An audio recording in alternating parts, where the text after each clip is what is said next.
On today's episode of the Primal Foundations podcast, I'm joined with Michael Kurkowski, strength coach, educator, host of the Strength Connection podcast.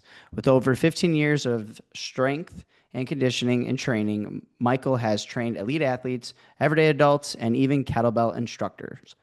Michael is on a mission to help everybody connect to strength on a deeper level. Michael, welcome to the Primal Foundations podcast. Thank you so much, Tony. Really appreciate being here. I'm pumped. Yeah, I'm excited. I told you off air, I love your podcast, your Instagram. You put a lot of content out there.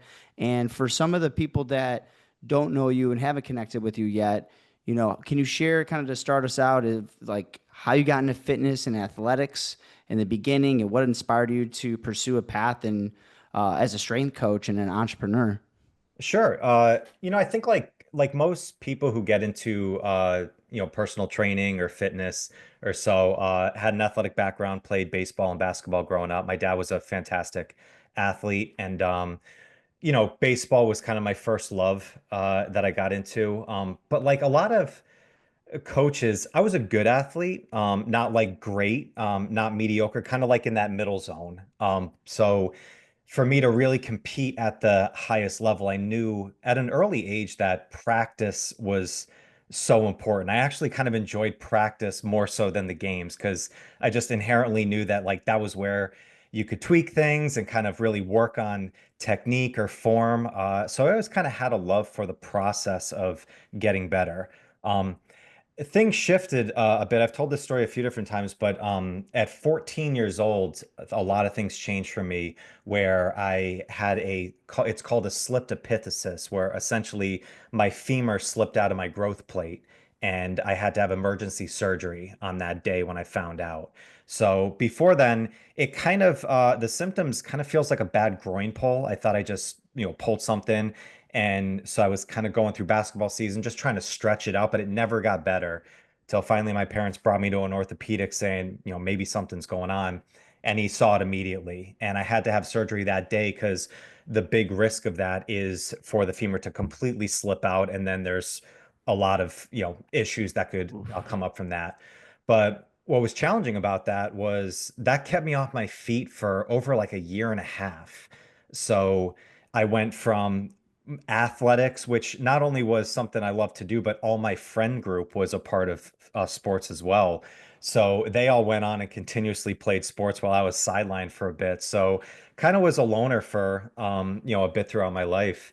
But then in my early 20s, I just had this itch of seeing if I could fulfill that lifelong dream of playing professional baseball and wanted to, I knew I had to get in really good shape. And that's when I kind of fell in love with the gym and getting into fitness, kind of very, grassroots, just beat the crap out of your body type training. Like when you're 20, you're made of rubber and magic, so you can just beat the crap out of your body as much as possible. So I did that for a bit, moved down to Florida. That didn't pan out, moved back up to where I am in upstate New York. And during that time, I was just working at a restaurant, but a friend of mine who worked there was also a personal trainer. And I was kind of just looking to get back into shape. I had a trainer before when I lived in Boston. And so I met with him and he introduced me to the FMS system and functional movement from, Gray Cook and Lee Burton. And he put me through a functional movement screen. So going back to when I was 14 years old, what I didn't realize is throughout that whole time, I developed so many asymmetries and compensations in my movement. So when he did a screen with me, I realized how out of balance I was. And so he was kind of showing me what was going on in my body. And then we started to do some corrective exercises to get my body back in balance. And what I realized, Tony, is I felt amazing, like felt so strong, so energized, but didn't even realize that I didn't feel well before that until it was actually corrected. So that's when I really kind of fell in love with understanding what the body is capable of. I knew there was a lot more that was going on than just this meat suit that we walk around with. So a little ways down the road, my trainer, who ended up being the manager of that club, just asked me, like, hey, do you ever think about getting into personal training? I think you could be really good at it. And I was like, well, how's it work? Like, what do you need to do? And he told me about some certifications to do. And I was like, might as well give this a shot. And got like a NASM certification and immediately, as soon as I got on, just fell in love with it. I always knew I was going to work with people. I liked talking to people and, seeing how I could help them. So it just was, I kind of just found my niche at that time. And then, just a year or so down the road, was very fortuitous is Brett Jones came to my gym and did an FMS workshop where he was a master RKC at the time with Pavel Tatsulin with hardstyle kettlebell training. And I had a fascination for, kettlebell, the kettlebell world, was chewing his ear off over that weekend and decided to go into the original RKC with Pavel in April of 2010, so 15 years ago. And since that time, that school of strength and that methodology has been something that I've been working on aiming to master, throughout that time. So went from there, managed a club for 10 years. Then me and my former partner had a small kettlebell studio in my area. Then a lot of things changed around COVID when we were locked down at that time and we couldn't be in person with people. And that's when I really started to look at the psychology of success and really where the mindset and mental performance side needed to be a part of the physical side of training and planning. And so about 3.5 years ago is when I opened up my own business called Breakthrough Secrets, where I work with individuals who are, I call it like the advanced beginner stage, where they've seen some success. They've maybe got through like the beginning stages of making positive changes in their life. But now they're at that kind of tough spot where the early things that they are doing aren't working as well anymore. And they're trying to find like what's that next progression to go into. So that's really the demographic and the people that I, really aim to work on with now. Yeah, that's amazing. It's just going through those, you know, these really, really tough times. It feels that people that do get injured, right, end up being PTs later down the road. Yeah. They're like, oh, I had this amazing, breakthrough with my mental fortitude, and it was a really hard time, and I got over it. And they end up kind of going into that profession as well. And same thing with people that fall into this, strength training world of wanting to get better, wanting to get stronger, wanting to build a really good foundation. Maybe if it's a performance thing, maybe it's just a lifestyle thing. But what a journey. I mean, that's Yeah. crazy from an injury in sports. Now you're an entrepreneur. You got your own business. And one thing that you said that I want to talk about too is with those clients that are uh, have some success, they want to get in shape or whatever it's performance, but they have trouble sticking to their goals. Can you kind of talk about people that might be self-sabotaging themselves when it comes to goals? Yeah, a lot of avenues that we can go down in that route right there. So where it started for me, where I was looking at it differently, was during that time of COVID. I'll just kind of paint the picture of where I was at that time. Is, me and my team, we had a small studio, but we were super successful. We were bursting out of the seams. We had like 150 members in a 1,000 square foot space, Wow.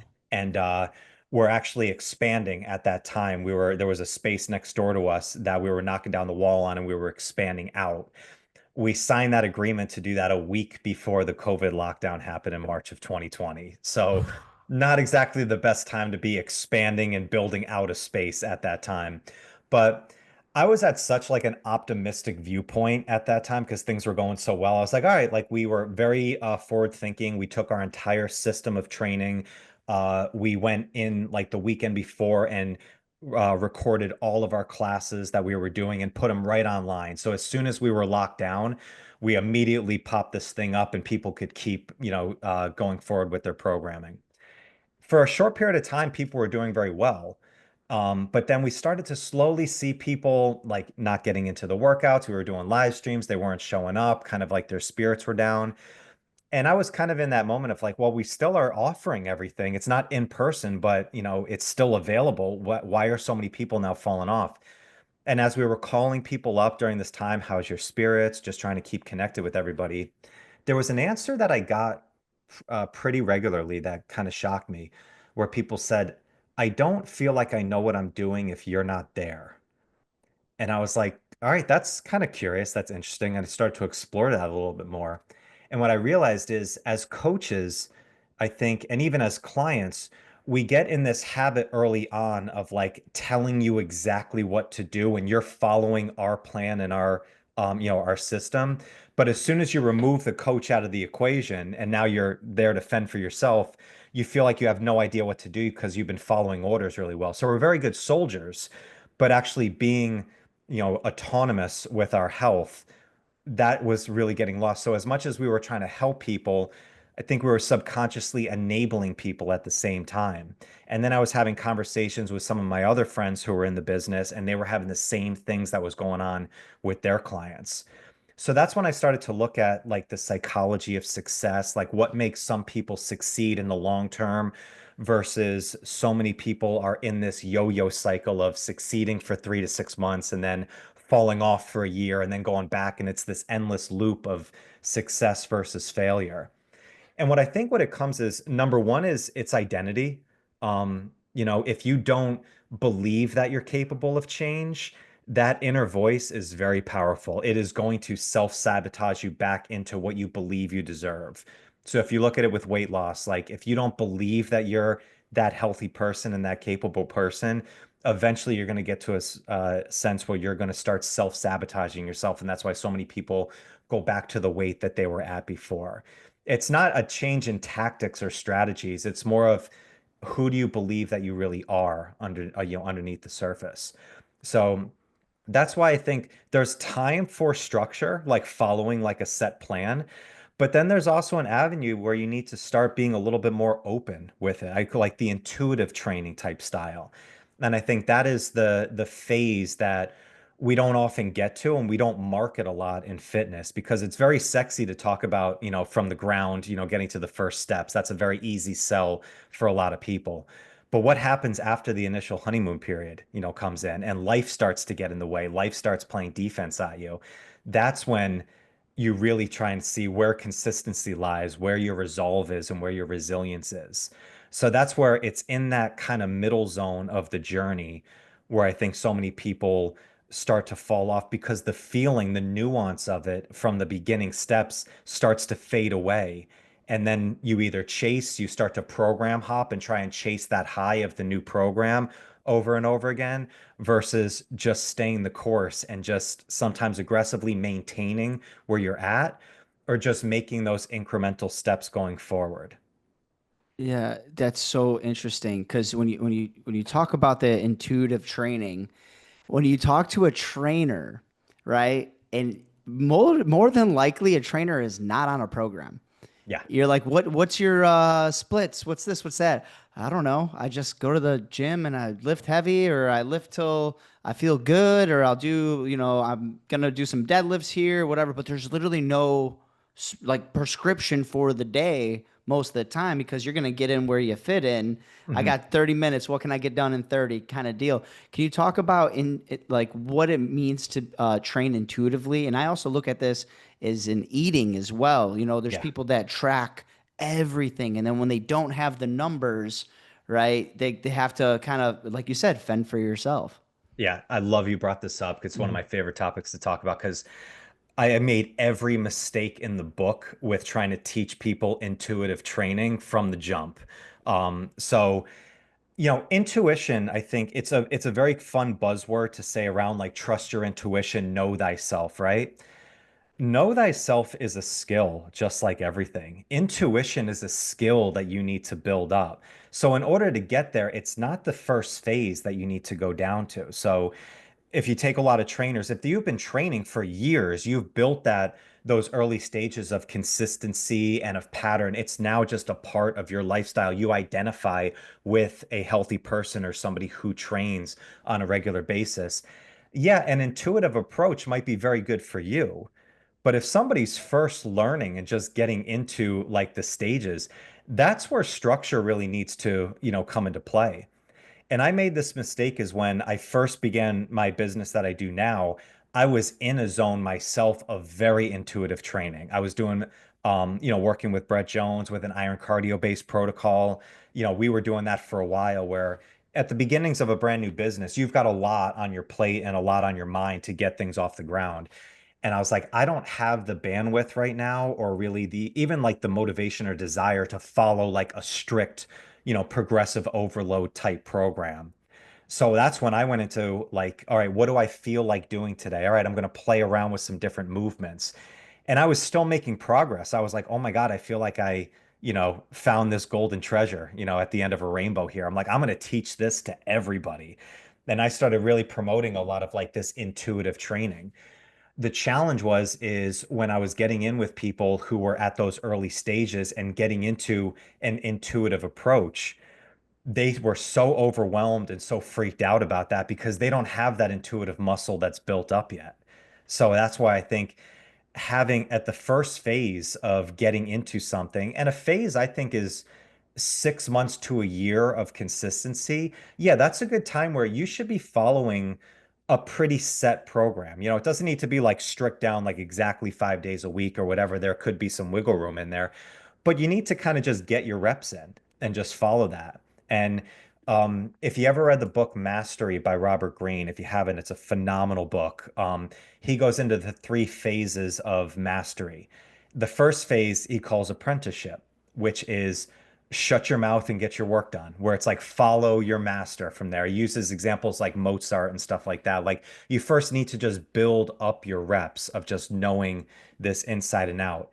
But then you get to the second phase, which is the creative active phase. And this is where you take all of the knowledge that you've built up and now you start to, make it your own. You start to play around with different things. So it's like you learn the rules so you can break them down the road. That's, I think, where like intuition comes into. With nutrition, I think it's a great concept, but personally, I think it's a very small percentage of people that do really well with an intuitive eating type structure, at least at the beginning steps. You need to learn the foundational principles and the knowledge and the wisdom down first, and then you can kind of talk about intuition. So I think it's a great thing to do and it's a great skill to work with. And if you are kind of looking at this on a 1% better every day and really build like a mastery type process of getting a little bit better each day, intuition's going to come into play. But be very wary about jumping into it early on before you build that muscle of patience and consistency down first. Yeah, and it kind of depends on the person too, whether they're proficient in the gym or not, or know their macros, or have the MyFitnessPal and they've kind of mastered that a little bit. But there's just sometimes people that also I get in the gym all the time. I'm like, hey, we're doing some warm up rounds, some mobility, like two to three rounds, 10 minutes if you can, kind of loose. Well, is it two or is it three? I'm like, Yeah. two to three. They're like, I need to know because Yeah. I need to manage the clock. I need to know. You have to tell me. And I'm like, okay, make it three. Like, you go three There it rounds. is, right? And you get just tell me what to do. I don't want to make a decision today. I will do that. And it's like, okay, fine. That's all good. And then some people like the autonomy. They can move at their own pace. They don't want to be bound down by a clock. And I find sometimes those things work. I usually try to give ranges for people. But sometimes they're like, is it two? Is it five? Well, you need to tell me exactly. And I was like, okay. Sure. Yeah. Yeah, And sure. I You and I got it. think sometimes you need to wave in between both of those, right? Yeah. It's like, I mean, there's times where it's, we call it I use an analogy of the highway, where it's like there's the left lane, the right lane, and the middle lane. So if you think of a highway in a plan, your middle lane is like your set plan. This is what I have set for the day or for the week. The left lane, that's the speed lane. That's where you're going a little bit faster. Maybe you've got more energy or maybe you've got more open time for this week. So we're going to try and make a little bit more progress. That might be increasing your volume this week or putting a little bit more, attention into the mental performance work that you're doing. But then there's the right lane. That's the carpool lane, right? That's the slower lane. Okay. If everything goes to shit this week, okay, and all the defenses of life start coming up, your child gets sick, your boss is, raining at you, you get sick or you get allergies or whatever comes up. Okay, these are still the standards that I'm going to hold myself to. No matter what, I'm going to get 2 days a weekend of training, or I'm going to do mobility work every day, or I'm going to sit down with my journal and just write something, maybe no time frame, whatever it is. If you think of a highway, all the lanes, they have different purposes. They're all going at different speeds, but they're all moving forward. It's all progress.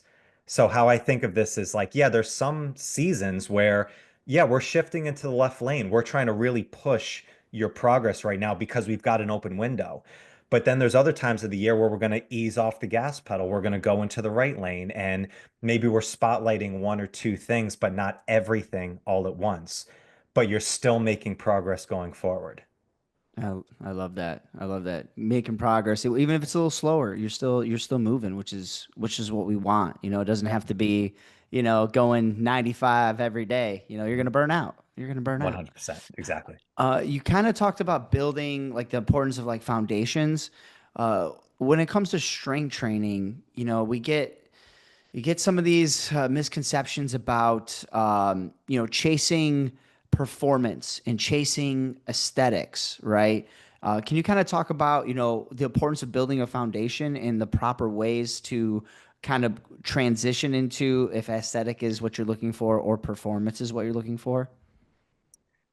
Yeah, so I think, the Dan John, like, Big Five protocol, I think is always a great way to start. If you're getting a push, pull, hinge squat and a loaded carry or a core, you can't go wrong with that. If that's as far as like a foundation of getting those things down.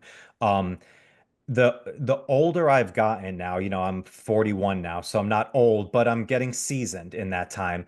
Mobility plays a huge, role in the work that you do, a full range of motion. I have such a deeper appreciation now in this stage of my life of lighter weight or submaximal load with full range of motion than I did just pushing the volume or pushing the intensity of getting in there.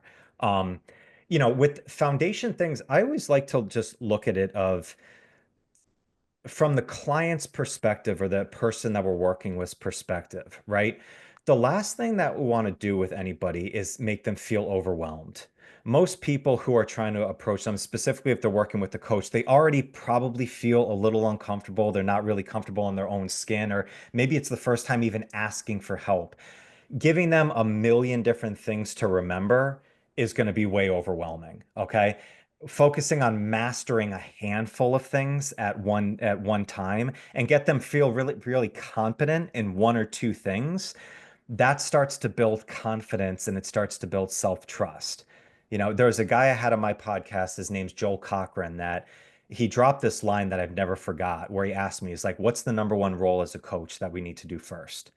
And I was like, oh shit, like, what's the answer? He's like, our role is to instill confidence. He's like, if somebody is confident, they can move mountains. He's like, so the best thing that you can do is help somebody build confidence, celebrate the small wins that they have over and over again. So, from a performance side from there, I mean, total body movements. I'm a personal one. I think, the kettlebell swing or the kettlebell snatch is just go-tos that you can get in there. If you can work on overhead mobility and getting into pressing, so vertical based strength work is always going to be there of getting in. Um, getting a squat pattern in there, like goblet squat or a heavy front squat, of just adding that in there.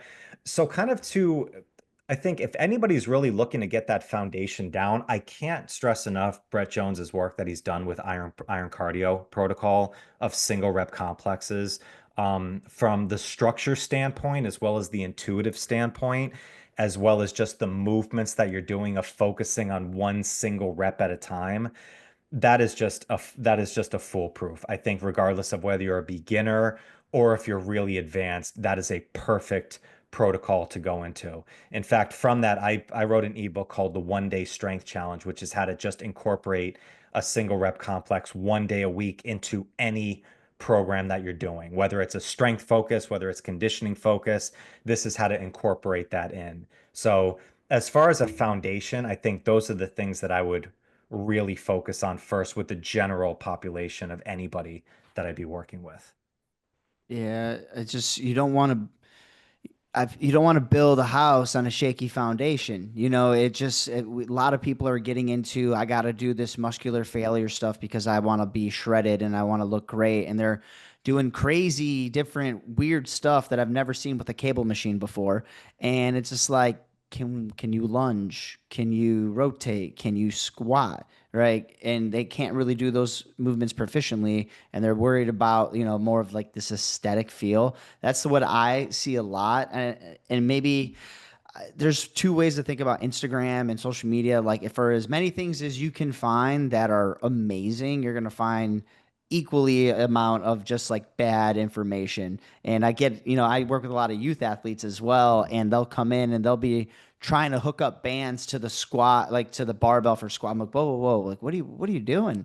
I Yeah. go front squat that, that 24 kilo real quick. Let me see that. And it's really bad. I'm like, okay, one, you're not back squatting yet, and you're not adding bands and chains. You know what Yeah, I'm saying? exactly. And I think there's something, especially, and I want to get to some strong first stuff too, but there's something really important and just amazing about getting brilliant at the basics.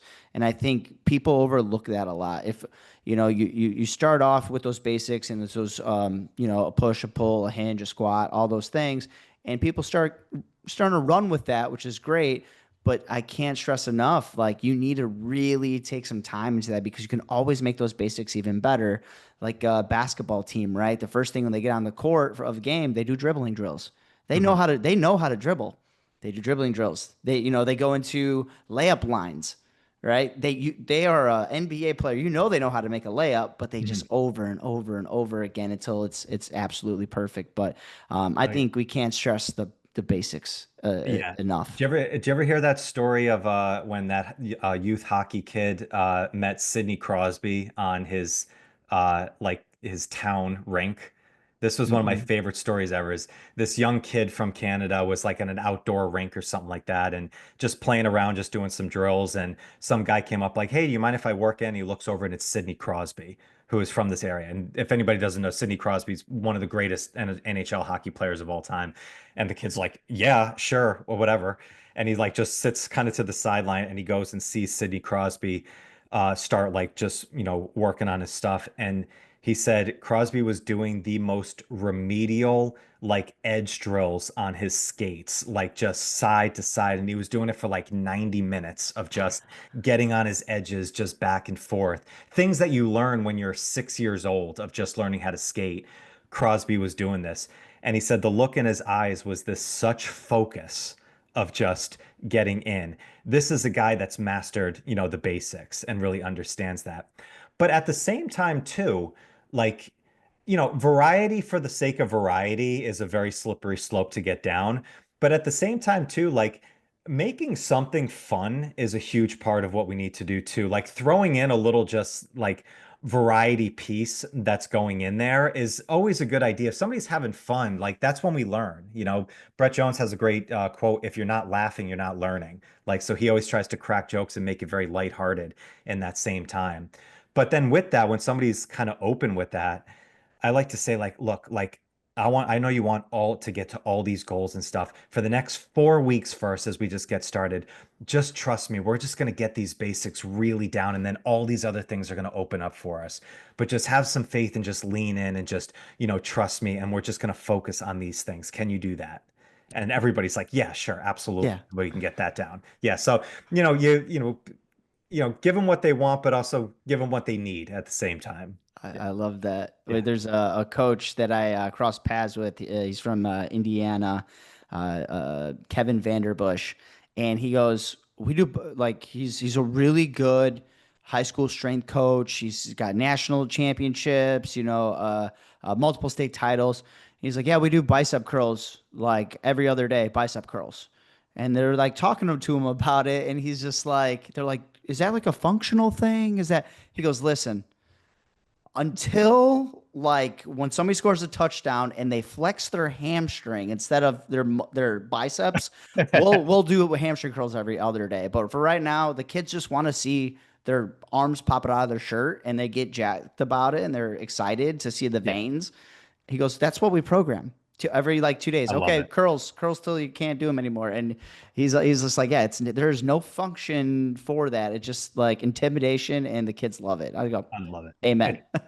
He's tapped into something there. And I think that's, a big thing, Tony, that I see as well is it's so easy for coaches to just take this stuff so seriously. Like everything has to be so just broken down and just dissected into everything. Yeah, you should, know why you're programming specific programming, But at the same time, if you're working with kids, you're working with general population, and even working with professional athletes or whatever it is, like they want to enjoy the process. Like make sure that they're having fun.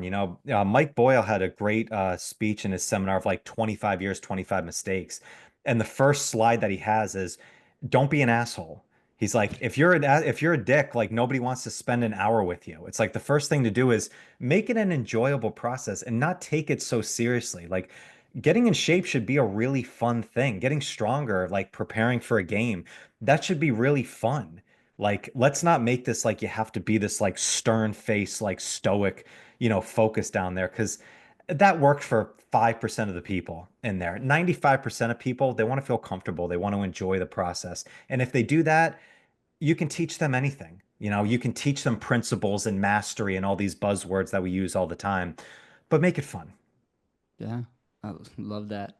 And because you're strong first, and definitely, I just got back from the dome Oh, out congrats. with the SFL. I helped assist. It was a first time assisting. I got to assist Fabio with the barbell Shout out Fabio, certification. one of my Dude, favorite people in the world. he's the man. Yeah. We had Mark Valenti as well, and there amongst other assistants, and just the whole crew was out there, and it's just a great time. And it's Chicago's the one of the only places that it has all the certs, and you get Yep. all those master instructors in there. So it was fantastic. But being a part of Strong First and doing that certification, you kind of touched on a few pieces of it. But like, how does that system influence your approach to teaching and programming and the way that you view strength?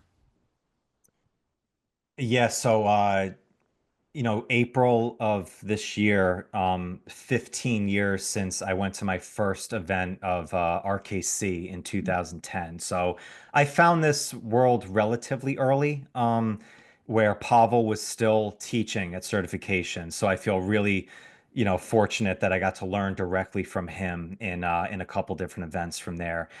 What I saw from the School of Strength, which, is Strong First now, but was like the original RKC with Pavel, is coming from a baseball background. Baseball was such an interesting sport for me because the details matter so much. Like just changing the angle of your elbow or shifting your weight, like all those little intricacies could be the difference between a pop fly and a home run.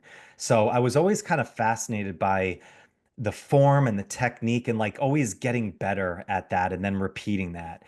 And I saw that in kettlebell training, just like learning things like the swing, and the Turkish get up and the snatch.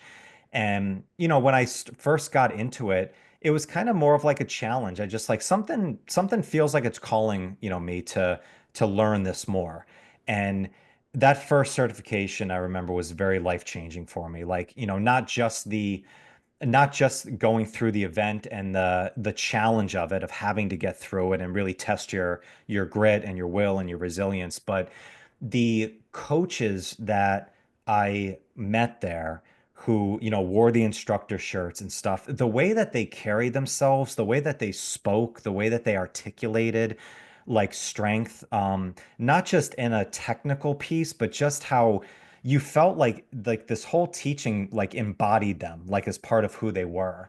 And it was like authentic across the board. And I was like, this feels very different than like other programs, other workshops and things that I've been a part of before. Like there's something that is very deep within. And that was really like the system of strength as a skill. Like strength is a skill just like anything. And skills are meant to be built, like they're meant to be mastered. And when you master something, you realize that there's never a full end, result. You can always get better at it. And I just from that, I wanted to find something that I could focus on few things, but do them very well. And like going from SFG1, like you learn six movements in SFG1, right? It's not a lot, but the depth and detail of how to break it down, how to teach it, how to coach it, how to look for, different, asymmetries or compensations and how to fix that on the fly, that was just something that really hit me. And then I went to, SFB, with Karen Smith, and then I went to SFL. I did that with Fabio and then became an elite instructor and I've assisted a few different times. And that same just mindset that I had from that beginning stage has only gotten stronger every event that I've gone into. So, the word authentic gets thrown around a lot with a lot of different people. But what I've just learned from Strong First and the people that have really taught there and are in leadership there, like they really walk the walk, not just talk the talk. And I just, think that I wish that was something that I saw in every program that I've gone into, but unfortunately, that's just not the case. So that was really like the main thing is everything that I've gone through from there. I was like, I trust these people because they believe in what they're saying. They're not trying to make me believe in what they're saying. They believe in what they're saying. And that's a very powerful message. Yeah, be a quiet professional, right? Yeah. Like some of these people are, I mean, I've seen some instructors. We're doing if people don't know, the the graduation workout when you do SFG1. Everybody either pass your snatch test or you don't, or you didn't do a skill right, whatever. It doesn't matter. Everybody's getting bells, and you do like what seems like an endless workout. But I don't know how your experience was, but Is it still the armor building, like the 213 we were doing if I remember it was just like basically it was just clean squat pressing for a long for a long period long of time. time? Yeah. Yeah, and then it was swings, and then it was single arm swings, and then it was clean squat pressing again. But then I just remember instructors grabbing like a 48K on the side, and they were doing it with us. I was like, Jesus, whoa, like these guys are amazing. Yeah. But it's this piece of be a quiet professional. Like they don't have to tell you how much they lift. They just go and they grab their bell and they do it, and they're the kindest people. They want to help. But there's also this standard that that you don't get at other certifications. RKC, Strong First, right? Where you go and you have to perform the movements, and you have a Yes. standard of quality of movements. And I'm not telling people don't go to other certifications that don't have this. I think go see as many different things as possible, but I don't know of one where it's like, hey, you actually have to hit certain standards to get the certification versus just going and showing up to a workshop and then you get your certificate. Yeah. And to recertify, you have to prove that you've kept your movements and kept your strength in there. Like I think Mhm.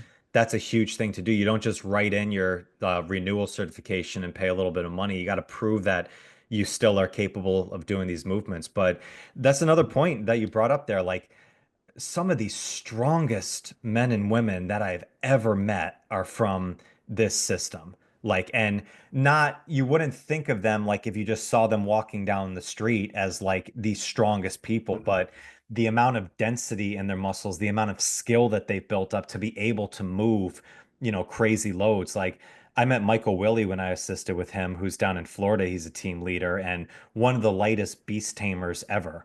And seeing him just playing around with these heavy weights with just this grace of movement. I'm like what is going on over here? So yeah, it's not just the mindset approach of it and that it yields crazy results. Like if you get strong, like if you get really strong, like it's like a glass. Everything else fills up into that, like afterwards. Like it is amazing when you feel really strong. And I'm a lighter guy, I'm on the south end of 150 pounds, so, but to be able to maintain very strong movements and keep them over years and keep progressing, yeah, it's a phenomenal system. Yeah. Um, I want to segue to you and your podcast, and you have the Strength Connection podcast. You've had a bunch of different, probably kind of like the who's of strength coaches on here. It's a great listen. Brett Jones, Stan John. But what's one conversation that you had, or a guest that you had on that would you say like a life changing one? Oof. Well, we're 285 episodes in right now, so there's a lot that's flowing through my mind. Uh, some of them that, podcasting is interesting. I fell in love with it because me and my former partner during COVID, just kind of out of boredom and trying to figure out things to do, we decided to start a podcast ourselves. It started as called Stories Beyond the Bell, and then that shifted to the Breakthrough Secrets podcast, where we started to invite people on and get deep down into the work that they do and hearing everybody's stories of people that you've admired or you work with who are incredible masters and coaches and have made great impacts, hearing their come up and the journey that they had and their, welcome to the kettlebell moment where they got smoked by a 12K bell or something like that, or, the mistakes that they made. I just fell in love with it. So when I started my own podcast on my own business, I was trying to figure out like what did I really love to do? And what I love to do was having conversations with people.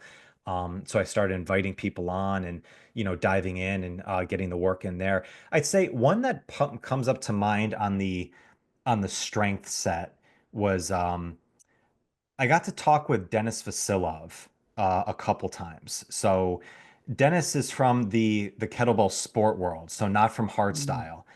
But if you don't know, I believe he's the 12-time consecutive world champion right now in sport, and the the mindset and the training that he does and just the strength and the smarts that he has around training is just such next level.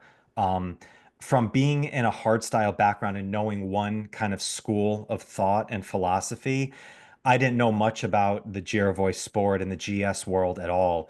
But after talking with guys like Dennis and then Bill Esch and Fionn Bartulin and stuff like the ones that have done these high endurance based work, it is such a depth of practice of endurance work and strength that they need to do, breath control, mindset. Like, I mean, I kind of say in Strava, we have to do a 5-minute snatch test, but you can switch hands as much as you want, right? It's a challenging test, but it's very manageable. If you go into a sport world, you're doing a 10-minute snatch test with one hand switch and you can't ever put the bell down. Like the amount of grip, of grit, of everything in there is phenomenal. And to see a guy like Dennis, who I think did like 212 reps or something like that with a 32K bell with one hand switch. And if you see him, he's not this monster of a guy coming out there. Don't quote me on the exact reps on that, but it's something around there. Um, that like opened my mind into like, oh, there's a whole nother world of strength in different schools of thought than just one particular mode. And that was like one of those that made me kind of probably subconsciously start to look at a lot of different other masters of coaches, not just in the physical strength world, but the mindset world, theology, spirituality, and stuff like that. And you realize there's some common threads among all of them, but when somebody like is such a master at one vocation, like you can learn so much of that and apply it into your own life, even if it's not like specifically what you do. You can take so many golden nuggets from them in those conversations. So Dennis was one of those. Him and Paul McElroy, they came on both together when they were doing a charity thing. That was a really special one. Yeah, that's awesome. Yeah, and it's great. We think of these people as like, oh my gosh, these are giants in the industry and whatever. And you DM them, and they're like, yeah, I'll do a convo. Great. And they're just like Everybody wants to talk. Yeah, yeah, they're seriously. like the nicest people. Yeah. It's great. And for you, what's coming up next? Is anything big coming up with the podcast, yourself, business, what have you?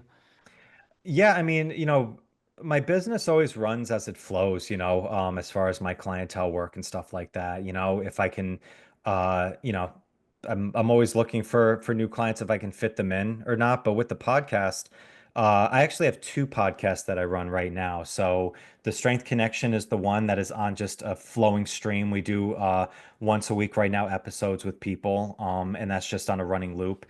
Absolutely love it. It's a blast. And I've got some things that I'm trying to work with on the production side of that's coming up.